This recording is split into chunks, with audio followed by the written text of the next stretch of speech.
Hello दोस्तों, स्वागत है आपका आज के हमारे इस वीडियो में। आज के इस वीडियो में हम देखेंगे कंपैरिजन ऑफ फ्रैक्शंस।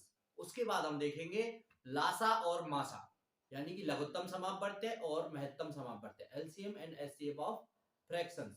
उसके बाद हम कुछ स्पेशल टाइप के क्वेश्चन देखेंगे जो कंपटीशन में आते रहते हैं, फ्रैक्शंस से रिलेटेड हैं, उनको हम देखेंगे। तो आइए शुरू करते हैं। भिन्नों की तुलना में हम देखेंगे अलग अलग तरह के फ्रैक्शंस के बारे में।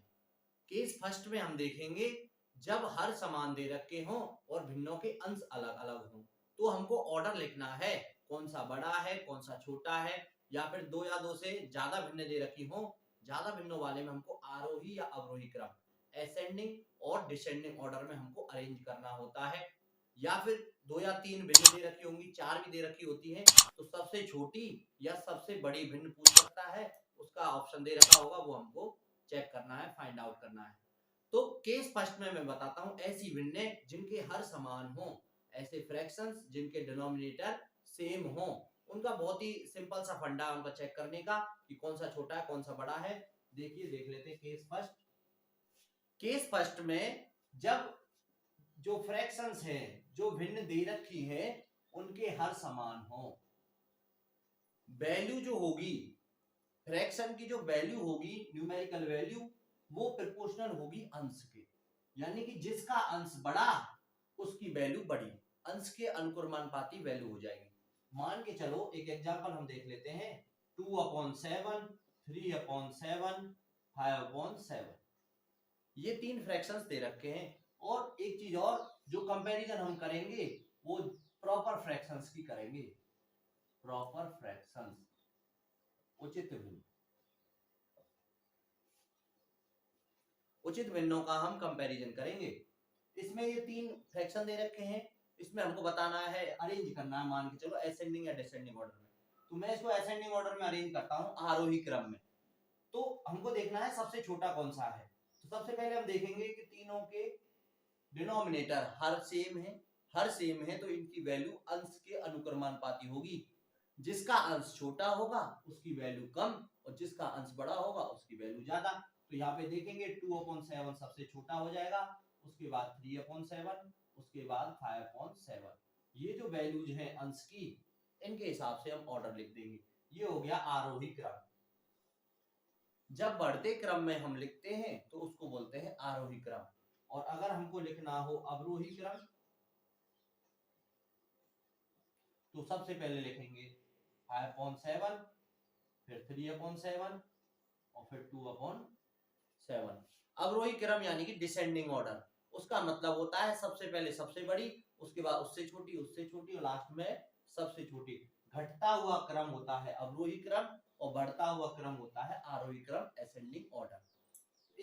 केस सेकंड, जब दी गई भिन्नों के अंश समान हो, न्यूमरेटर सेम हो, तो हम किसी भिन्न को कैसे लिखते हैं, अंश बटा हर। हम भिन्न को ऐसे लिखते हैं, ऊपर वाली वैल्यू अगर बड़ी हो तो भिन्न बड़ी होती है, ऊपर वाली वैल्यू अगर छोटी हो तो भिन्न छोटी होती है। कब? जब हर समान हो। एक चीज हमने केस फर्स्ट में पढ़ ली।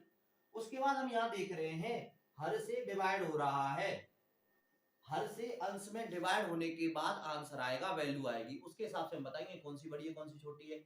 अब यहाँ हम देखेंगे एक चीज, अगर हम छोटी संख्या से भाग देंगे तो बड़ा आंसर आएगा, और बड़ी संख्या से भाग देंगे तो छोटा आंसर आएगा। मतलब ये है कि हर जो है अगर बड़ा होगा तो फ्रैक्शन का जो मान है वो कम हो जाएगा, और हर छोटा होगा तो फ्रैक्शंस का मान बड़ा हो जाएगा। भिन्न का मान जो होगा वो व्युत्क्रमानुपाती हो जाएगा हर के, 1/, हर के प्रोपोर्शनल है, मतलब व्युत्क्रमानुपाती है। हर की वैल्यू बढ़ेगी तो मान घट जाएगा, हर की वैल्यू घटेगी तो मान बढ़ जाएगा। इस तरीके से देखना है। तो हर के हिसाब से जिसका हर बड़ा वो संख्या छोटी, वो फ्रैक्शन छोटा, और जिसका हर छोटा वो फ्रैक्शन बड़ा। एग्जांपल देख लेते हैं। यहाँ पे दी हुई जितनी भी भिन्न है सबके अंश समान है, 7 7 7। इनकी जो वैल्यू होगी वो हर पे डिपेंड करेगी। हर देखेंगे, इसका 9 है, इसका 10 है, इसका 11 है। जिसका हर सबसे छोटा वो सबसे बड़ी, तो ये यहाँ पे बड़ी हो जाएगी, ये मिडिल हो जाएगी बीच वाली, और ये सबसे छोटी हो जाएगी। मतलब ये बड़ी और ये बड़ी, ठीक है। हर जिसका सबसे छोटा वैल्यू उसकी सबसे बड़ी, इसमें व्युत्क्रमानुपाती होता है फ्रैक्शन का मान। इस तरीके से केस सेकंड में हम देखेंगे जब अंश समान हो तो हर की वैल्यू के व्युत्क्रम उल्टा हो जाएगा, व्युत्क्रमानुपाती हो जाएगा भिन्न का मान। केस थर्ड में हम देखेंगे जब अंश और भिन्न दोनों एक निश्चित ऑर्डर में, निश्चित क्रम में बढ़ रहे हो, मतलब जितनी अंश में वृद्धि हो उतनी ही हर में वृद्धि हो रही हो, तो वृद्धि के हिसाब से जिसका अंश सबसे बड़ा होगा उसकी वैल्यू सबसे बड़ी होगी। हमने क्या बोला है, अंश और हर में सेम ऑर्डर में चेंज आ रहा हो, मतलब जुड़ रहे हो या घट रहे हो, तो फ्रैक्शन की जो वैल्यू होगी वो सबसे बड़े अंश वाले की सबसे ज्यादा होगी। जैसे मान लो पहला फ्रैक्शन है 1/2, इसके बाद जितने भी फ्रैक्शन हम लिखने वाले हैं सब में अंश और हर या न्यूमरेटर और डिनोमिनेटर दोनों में 1 1 ऐड करके लिख रहा हूं। ऊपर 1 ऐड किया, नीचे 1 ऐड किया, नया फ्रैक्शन आ गया। उसके बाद और 1 1 ऐड कर देता हूं, ऊपर 1 ऐड किया, नीचे 1 ऐड किया। उसके बाद और 1 ऐड कर देता हूं, ऊपर 1 ऐड किया और नीचे 1 ऐड किया। तो हमने देखा कि एक निश्चित ऑर्डर में, एक निश्चित क्रम में संख्याएं बढ़ रही हैं, अंश और हर में वृद्धि हो रही है सेम तरीके से। ऊपर भी +1 +1 +1 होके आ रहा है, नीचे भी +1 +1 +1 होके आ रहा है। तो ऐसे फ्रैक्शंस में सबसे बड़ा फ्रैक्शन वो होगा जिसका अंश सबसे बड़ा होगा। अंश बड़ा तो फ्रैक्शन, जिसका अंश बड़ा वह फ्रैक्शन बड़ी। इस केस थर्ड में जब सेम ऑर्डर में चेंज आ रहा हो उस वाले में अगर अंश बड़ा है तो भिन्न बड़ी होगी। तो 1 2 3 4 सबसे बड़ा अंश कौन सा है, ये 4 वाला, तो ये भिन्न जो है 4/5 ये सबसे बड़ी होगी। उससे छोटी होगी 3/4, उससे छोटी होगी 2/3, उससे छोटी होगी 1/2। ऑर्डर हम लिख सकते हैं 1/2 सबसे छोटी, 2/3 उससे बड़ी, उसके बाद 3/4, उसके बाद 4/5। इस तरीके से हम पता कर सकते हैं कौन सी फ्रैक्शन भिन्न सबसे छोटी है और कौन सी सबसे बड़ी है। कंपटीशन में जो क्वेश्चन आएगा वो शायद ही इतना सिंपल आएगा कि डायरेक्ट अंश सेम दे रखे हो या हर सेम दे रखे हो या निश्चित ऑर्डर में बढ़ रहा हो, उसमें थोड़ा डिफरेंट टाइप के फ्रैक्शन आएंगे। उसके लिए हमारे पास 3 मेथड है सॉल्व करने के, कौन सा बड़ा है कौन सा छोटा है ये पता करना, या फिर ऑर्डर निकालना, आरोही या अवरोही क्रम पता करना कौन सा आएगा। मेथड फर्स्ट देखते हैं कंपैरिजन ऑफ फ्रैक्शंस का। भिन्नों की तुलना के लिए जो मेथड फर्स्ट है वो ये कहता है कि जितनी भी फ्रैक्शंस दे रखी हैं, जितनी भी भिन्न दे रखी हैं, सबका हम एलसीएम निकालेंगे, लासा निकालेंगे, फिर जो अंश के मान आएंगे, अंश की वैल्यू जाएंगी, उसके हिसाब से भिन्न छोटी या बड़ी पता चल जाएगी। अंश के अनुक्रमानुपाती, अंश के प्रोपोर्शनल, जिसका अंश सबसे बड़ा होगा वो भिन्न सबसे बड़ी होगी और जिसका अंश छोटा होगा वो भिन्न सबसे छोटी होगी। ये एग्जांपल देख लेते हैं। इसमें हमारे पास 4 फ्रैक्शन, 4 भिन्न दे रखी हैं। तो ये मेथड फर्स्ट जो है वो है लासा निकालकर, और जो ऑर्डर होगा, वैल्यू जो होगी वो होगी अंश के अनुसार। तो सबसे पहले लासा निकाल लेंगे, सबका लासा निकालेंगे 7 4 7 5।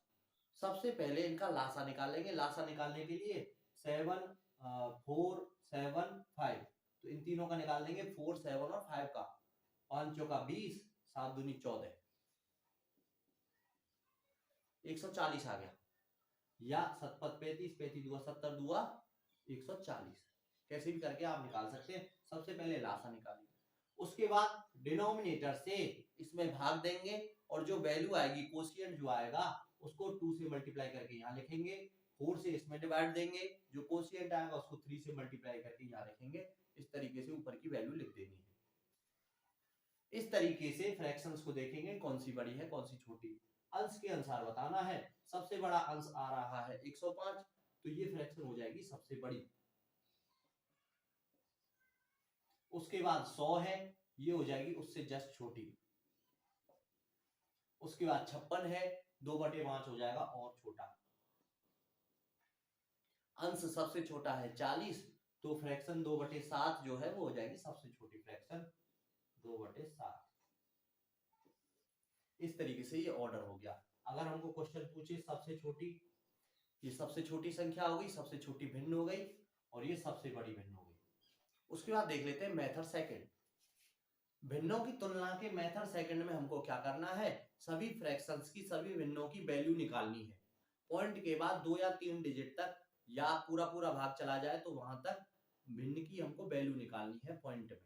उसके बाद दशमलव में जब संख्या आंसर आ जाएगी उसके बाद तुलना करके हम बताएंगे कौन सी छोटी है और कौन सी बड़ी है। ये मेथड कभी कभी लेंदी हो जाता है और कभी कभी बहुत काम का है, बहुत जल्दी ही आंसर आ जाते हैं इससे। इस क्वेश्चन को हम देखते थे इस तरीके से भी। सेम एग्जांपल ले लेते हैं, इस मेथड से देखते हैं कि कितना टाइम लगता है। तो हमको क्या करना है, डिनोमिनेटर से न्यूमरेटर में भाग देके पॉइंट में आंसर निकालना है फ्रैक्शन का। तो 2 में 7 से भाग देना है, डायरेक्ट तो जाएगा नहीं, तो 0.20 हो जाएगा, 7 दूनी 14, 6 बचेगा, 60 हो जाएगा, 7 8 56, 56 हो गया, 4 बच गया, 40 हो जाएगा, 7 5 35, 2 या 3 डिजिट तक हमको निकालना है, इतना ही बहुत है। उसके बाद हम देखेंगे दूसरा वाला 3/4 का 0.75 होता है। आप भाग दे के देख ले, 4 से 30 में भाग देंगे तो पॉइंट लग जाएगा पहले, 4 7 28, 7 आ गया, 2 बच गया, 20 हो जाएगा, 4 5 20। उसके बाद 5 में 7 से भाग देना है तो पॉइंट लग जाएगा और 50 हो जाएगा, 50 में 7 से भाग देंगे, 7 7 49, 7 बार 1 बच जाएगा, 10 हो जाएगा, 7 एकम 7 और 3 बच जाएगा, 7 चौका 28। हमको 2 डिजिट तक वैल्यू निकालनी है। उसके बाद जिसकी सेम वैल्यू आएगी उसका और भाग देके तीसरे डिजिट से भी चेक कर सकते हैं। 2/5 का देखेंगे तो डायरेक्ट आ जाएगा, 5 चौका 20.4 आ गया। तो मेथड सेकंड में हमको फ्रैक्शंस की वैल्यू दशमलव में निकालनी है, उसके बाद तुलना करनी है कौन सी फ्रैक्शन बड़ी है कौन सी छोटी है। तो यहाँ हम देखते हैं 0.28 है, 0.75 है, 0.71 है और 0.4 है।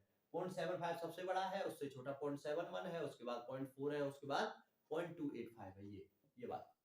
तो इस तरीके से हम लिखेंगे कि 3/4 वाला जो है वो सबसे बड़ा है, उसके बाद 0.71 वाला 5/7 है, उससे छोटा 0.4 वाला 2/5 है और उससे छोटा 0.28 वाला 2/7 है।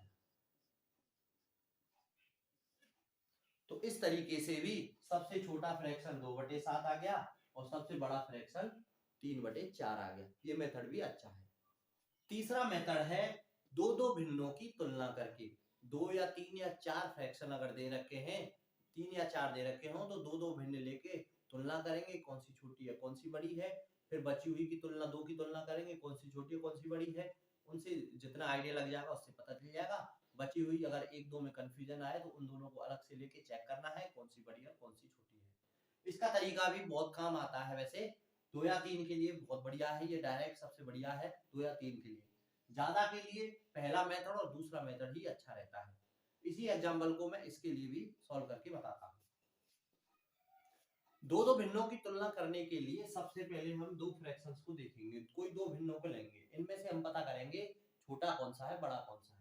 इसमें क्या करते हैं, हम मल्टीप्लाई करते हैं, डिनोमिनेटर का हर का दूसरे अंश में गुणा करके लिख देते हैं। तो इन दोनों का गुणा करके तो इसके नीचे लिखेंगे और इन दोनों का गुणा करके इसके नीचे लिखना है। ठीक है, तो 2 का गुणा 4 से करेंगे तो 2 चौके 8, इसका तो आ गया 8 और 7 तिया 21। ये मेथड बहुत इंपॉर्टेंट है, 2 या 3 के लिए सबसे बढ़िया मेथड है ये। 2 के लिए तो सबसे बेस्ट है। 2 भिन्नों में से कौन सा छोटा कौन सा बड़ा है, ये मेथड ही बेस्ट है। दोनों का क्रॉस मल्टीप्लाई करना है, हर का अंश से मल्टीप्लाई करके अंश वाले के नीचे लिखना है, हर का अंश से मल्टीप्लाई करके अंश वाले के नीचे लिखना है। फ्रैक्शन वो बड़ी होगी जिसकी वैल्यू बड़ी आएगी, वो फ्रैक्शन बड़ी हो जाएगी। तो यहाँ पे 21 बड़ा है 8 छोटा है, यानी कि ये वाली फ्रैक्शन इससे बड़ी है। उसी तरीके से अब इन दोनों की तुलना करनी है, इन दोनों को कंपेयर करना है। 7 तिया 21, ये भी 21 आ गया और 4 पंजे 20, ये 20 आ जाएगा। तो इसका हो गया 21 की वैल्यू के कंपेयर में और इसका हो गया 5 के रेस्पेक्ट में जो वैल्यू आई है वो है 20। तो 21 और 20 में से कौन बड़ा है, 21 वाला बड़ा है। तो ये फ्रैक्शन बड़ा हो जाएगा, ये वाला 3/4 बड़ा हो जाएगा 5/7 से। उसके बाद तीसरा पेयर बनेगा इन दोनों का, इन दोनों में भी क्रॉस मल्टीप्लाई करके देखना है। 5 25 और 7 दूनी 14। तो इन दोनों में से ये छोटा है और ये बड़ा है, ऐसे पता कर लिया। उसके बाद अभी हम लिख लेते हैं अरेंज करके, सबसे बड़ा कौन सा है, सबसे छोटा कौन सा है। और अरेंज करने में कोई दिक्कत आती है, दो में कोई में कंफ्यूजन आता है, तो उनमें फिर से क्रॉस मल्टीप्लाई करके चेक करेंगे कि उन दोनों में से कौन सा छोटा या बड़ा है। अभी देख लेते हैं। तो ये फ्रैक्शन जो है 2/7 है, 3/4 से छोटा है, तो ये तो छोटा हो गया। 3/4 जो है वो 5/7 से बड़ा है, और 5/7 2/5 से बड़ा है। ठीक है, तो ये सबसे बड़ा हो गया। 3/4 बड़ा है 5/7 से, बड़ा हो जाएगा 2/5 से। ये तीनों तो हम एक बार में ही लिख सकते हैं। उसके बाद हमको पता करना है 2/7 इनके बीच में कहाँ आएगा। 2/7 इन दोनों में आएगा या 2/7 इनके बीच में आएगा। तो एक चीज मैं देखता हूं कि 5/7 जो है वो 2/7 से बड़ा होगा, ये तो श्योर है, क्योंकि 7 और 7 दोनों का हर समान है।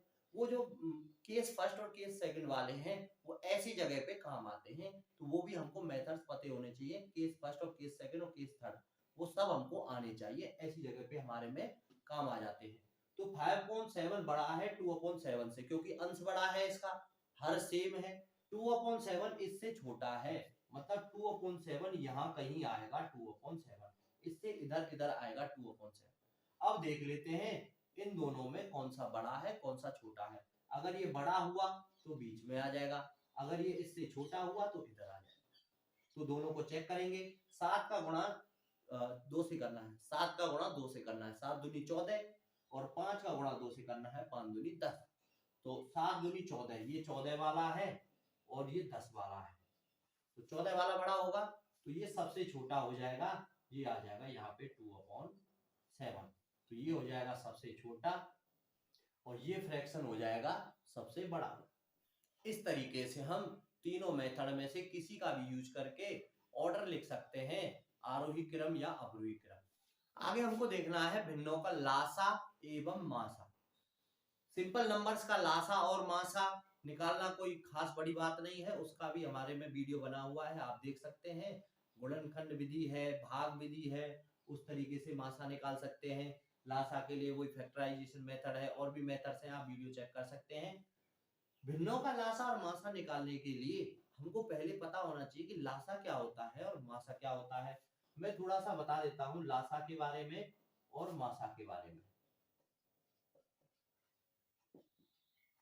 लासा का मतलब होता है लघुत्तम समापवर्त्य, मासा का मतलब होता है महत्तम समापवर्तक। लासा एक ऐसी संख्या होती है जिसमें दी गई सभी संख्याओं का भाग चला जाता है, तो ये एक बड़ी संख्या होती है। लासा दी गई संख्याओं में सबसे बड़ी संख्या के बराबर होगी या उससे भी बड़ी होगी। क्यों?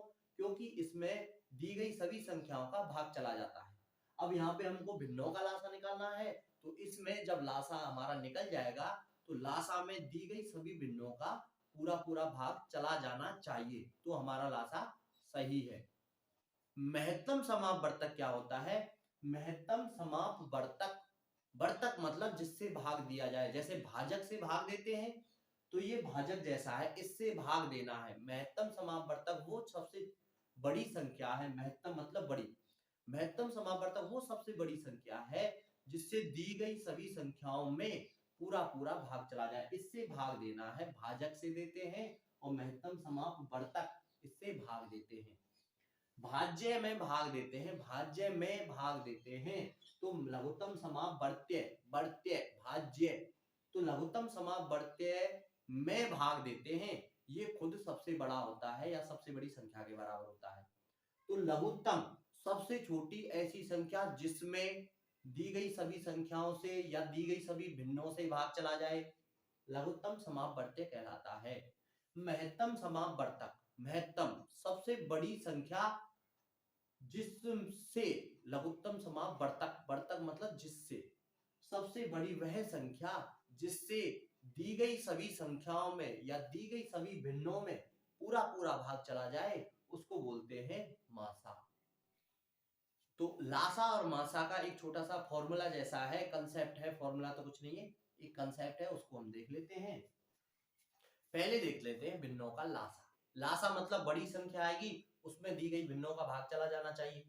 अब भाग जाने के लिए फ्रैक्शन बड़ा होना चाहिए, जो भिन्न है वो बड़ी होनी चाहिए, और भिन्न बड़ी कब होती है, जब अंश बड़ा होता है, तो अंश बड़ा आएगा इसमें। तो इस वाले में भिन्नों का लासा निकालने के लिए हम अंशों का निकालेंगे लासा, ताकि अंश बड़ा हो जाए, और हरों का निकालेंगे मासा। इसी तरीके से भिन्नों का मासा अगर निकालना है तो मासा, वैसे तो नाम है महत्तम लेकिन आता छोटा है, तो छोटा लाने के लिए हमको अंश छोटा लेना है। तो अंश छोटा कैसे लेंगे, अंश छोटा ये ट्रिक है याद रखने के लिए कि कौन ऊपर और कौन नीचे आएगा, और कोई कंसेप्ट नहीं है। तो भिन्नों का मासा छोटा आना चाहिए, इसलिए अंशों का तो लेंगे हम मासा और हरों का लेंगे लासा। तो भिन्नों का मासा कैसे निकलेगा, अंशों का मासा ले लेंगे और हरों का लासा ले लेंगे। एक एग्जांपल देख लेते हैं, दोनों का लासा दोनों का मासा निकाल लेते हैं। 2 या 3 भिन्न देख लेते हैं, 3 भिन्नों वाला एक एग्जांपल देख लेते हैं। दी गई भिन्न है 2/7, 3/4 और 4/5। इनका हमको लासा भी निकालना है और मासा भी निकालना है। तो सबसे पहले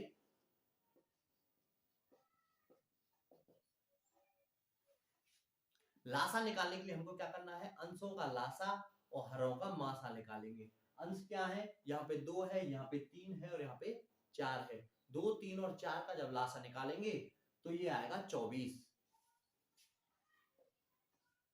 और 7, 4 और 5 का जब हम मासा निकालेंगे तो 7, 4 और 5 में से कुछ भी कॉमन नहीं आ रहा है, मासा आएगा 1। यानी कि अगर हम भिन्नों का लासा या मासा निकाल रहे हैं तो वो जरूरी नहीं है वो एक प्रॉपर फ्रैक्शन आए, उचित भिन्न आए, वो एक संख्या भी आ सकती है। तो यहाँ पे लासा आ गया 24, और ऐसा भी हो सकता था कि एक भिन्न आ जाए, कोई भी जरूरी नहीं है इसमें कि भिन्न आएगी या संख्या आएगी। अब मासा देख लेते हैं। भिन्नों का मासा निकालने के लिए हमको पता है अंशों का तो निकालना है मासा और हरों का निकालना है लासा, या फिर ऐसे इसको याद रख सकते हैं, लासा निकालना है तो ऊपर वाले का लासा बचे हुए का मासा, मासा निकालना है तो ऊपर वाले का मासा बचे हुए का लासा, ऐसे भी याद रख सकते हैं। मासा निकालने के लिए ऊपर वालों का मासा निकालना है। 2, 4, 2, 3 और 4, कोई भी संख्या कॉमन नहीं आ रही है, इसलिए मासा 1 होगा। 7, 4 और 5, इनका जब हम एलसीएम निकालेंगे, लासा निकालेंगे, तो ये आएगा 140। इस तरीके से भिन्न अगर दे रखी हो तो उनका लासा और मासा इस कंसेप्ट की मदद से आसानी से सॉल्व कर सकते हैं, निकाल सकते हैं। भिन्नों के पिछले 3 वीडियोस में हमने भिन्नों के बारे में पढ़ लिया है। अब कुछ स्पेशल क्वेश्चन है, उनका कोई कंसेप्ट नहीं है, उनका एक तरीका है जो हमको याद रखना है। उस टाइप के अगर क्वेश्चन आए तो सिर्फ उसी तरीके से टाइम सेविंग मेथड से ही सॉल्व हो सकते हैं, अन्यथा हम उसको जनरल मेथड से सॉल्व करेंगे तो बहुत ज्यादा टाइम वेस्ट हो जाता है।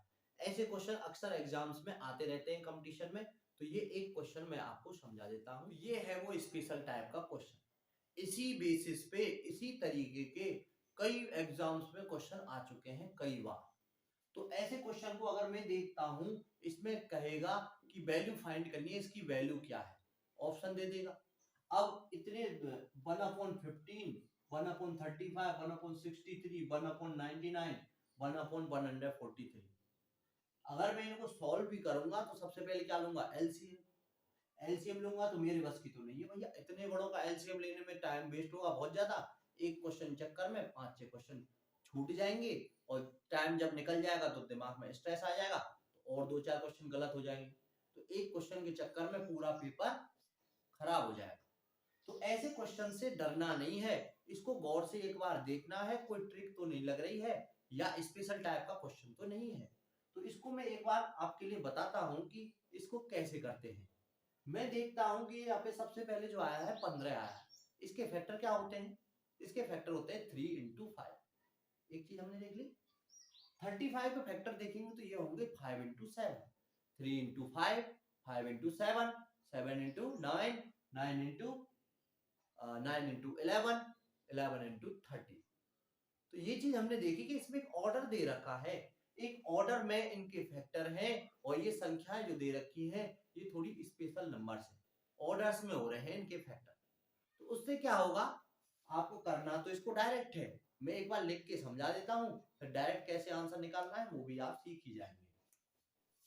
इनके फैक्टर करके मैंने लिख दिए हैं। अब एक चीज फ्रैक्शंस के बारे में हमको जान लेनी है। अगर 1/a इंटू बी कोई लिखा हुआ है फ्रैक्शन, नीचे a और b को प्राइम नंबर्स हैं, कोई चीज कॉमन नहीं आ रही है इनमें, ठीक है, आ भी रही हो तो भी कोई फर्क नहीं पड़ता है। तो 1/a इंटू बी लिखा हो तो हम इसको लिख सकते हैं 1/b माइनस 1/a। अब इसको सॉल्व करेंगे तो क्या आएगा, नीचे तो आएगा एलसीएम ए बी, लेकिन ऊपर आएगा a इधर और b इधर, तो ऊपर आएगा a माइनस बी। अगर इधर a माइनस बी आएगा तो हमको इंटू करना है 1/a माइनस बी से, जो ऊपर आएगा उसको हमको हटा देना है। तो ये चीज हमको याद रखनी है। ये देखने में थोड़ा टफ लग रहा है, 1/ab को लिख सकते हैं 1/b minus 1/a into 1/a minus b। इस कंसेप्ट का यहाँ हमको यूज करना है। ये कंसेप्ट आपके समझ में नहीं आ रहा है तो कोई बात नहीं है, इसको करके देखेंगे तो ये भी सरल लगेगा और ये भी बहुत इजी लगेगा। 1/3 इंटू 5, इसको मैं लिख सकता हूं 1/3 माइनस 1/5, ऐसे लिख सकते हैं इसको।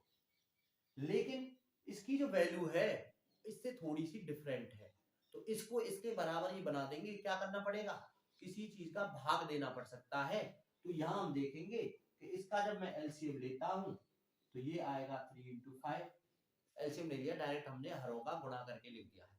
3 इंटू 5 लिख दिया, 3 से 3 कट गया, 5 आ गया, 5 इंटू 1 5 माइनस 3, 5 से 5 कट गया, 3 इंटू 1 3, तो ये आ जाएगा 2/3 इंटू 5। तो हमको चाहिए 1/3 इंटू 5 और जो हमने बदला है उसकी वैल्यू है 2/3 इंटू 5। तो इसको इसके इक्वल करने के लिए इसमें 2 से भाग और देना पड़ेगा, 2 से भाग देना पड़ेगा। 2 से भाग देते ही ये इसके इक्वल हो जाएगा, 2 से भाग देते ही ये इसके इक्वल हो जाएगा। तो जितना डिफरेंस है ए और बी में उतना ही हमको भाग देना पड़ेगा, उतने ही नंबर से। जितना दोनों नंबर्स में डिफरेंस रहेगा उतना ही हमको डिवाइड में ले जाना है। अब यहाँ देखते हैं, हम यहाँ पे 2 का डिफरेंस है, यहाँ पे 2 का, यहाँ पे 2 का, यहाँ पे 2 का, यहाँ पे 2 का, सब में 2 का डिफरेंस है। सब में 2 का डिफरेंस है तो हमको सब में डिवाइड करना पड़ेगा 2 से। अब 2 से डिवाइड कर नहीं सकते हम, 2 से कैसे डिवाइड कर देंगे। अगर 2 से डिवाइड करना चाहें तो 2 से मल्टीप्लाई भी करना पड़ेगा। 2 बाहर बचा लिया, 2 से जो ऊपर मल्टीप्लाई किया था उसको अंदर लिख दिया है। क्यों लिख दिया है, देखें अगला स्टेप। नीचे वाली संख्याओं के डिफरेंस के रूप में 2 को लिख देंगे, क्योंकि सबका डिफरेंस कितना है 2 है। तो उस 2 की जगह पे नीचे जितनी भी संख्या दे रखी है उनका डिफरेंस लिखेंगे। किस तरीके से, ऐसे लिखना है। ऐसे बदलने के बाद हमको पता चल जाएगा कि हम इसको 1/a माइनस 1/b में अब लिख सकते हैं, या अलग अलग भाग दे देंगे तब भी आ जाएगा। 5 में 3 इंटू 5 से भाग देंगे तो 5/3 इंटू 5, 5 से 5 कट जाएगा 1/3। फिर -3 में माइनस बीच में आ जाएगा, 3 में भाग देंगे 3 इंटू 5 से, 3 से 3 कट जाएगा, आ जाएगा 1/5। तो इसको लिख सकते हैं 1/3 माइनस 1/5। सिमिलरली इसको लिख सकते हैं 1/5 माइनस 1/7, प्लस इसको लिखेंगे 1/7 minus 1/9, plus 1/9 minus 1/11, plus 1/11 minus 1/30। तो एक प्लस का एक माइनस का, इस ऑर्डर में सभी नंबर्स आगे आ जाएंगे। इस तरीके से हम लिख सकते हैं। एक प्लस का और एक माइनस का आएगा और सेम सेम नंबर प्लस और माइनस के हो तो ऐड होके 0 हो जाता है, तो यहाँ पे कट जाएंगे। -1/5 से प्लस का 1/5,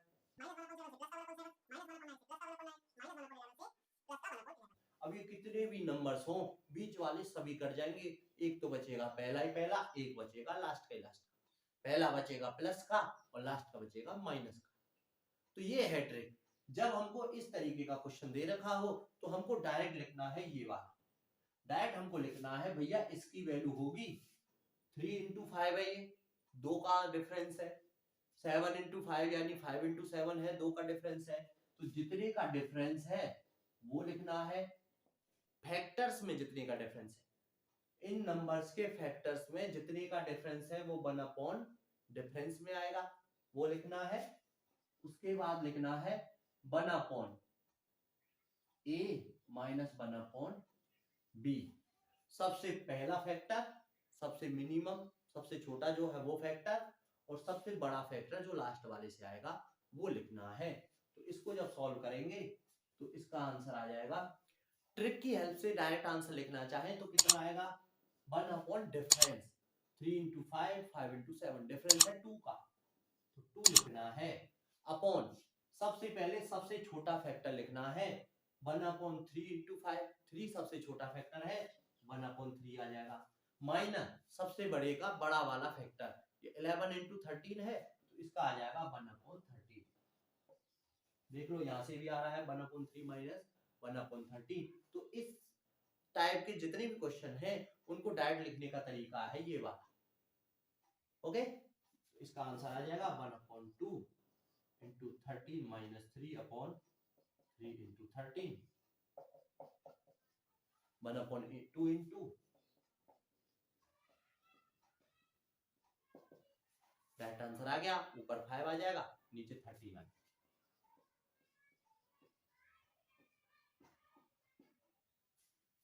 तो इस वाले क्वेश्चन का डायरेक्ट आंसर आ गया 5 अपॉन 13।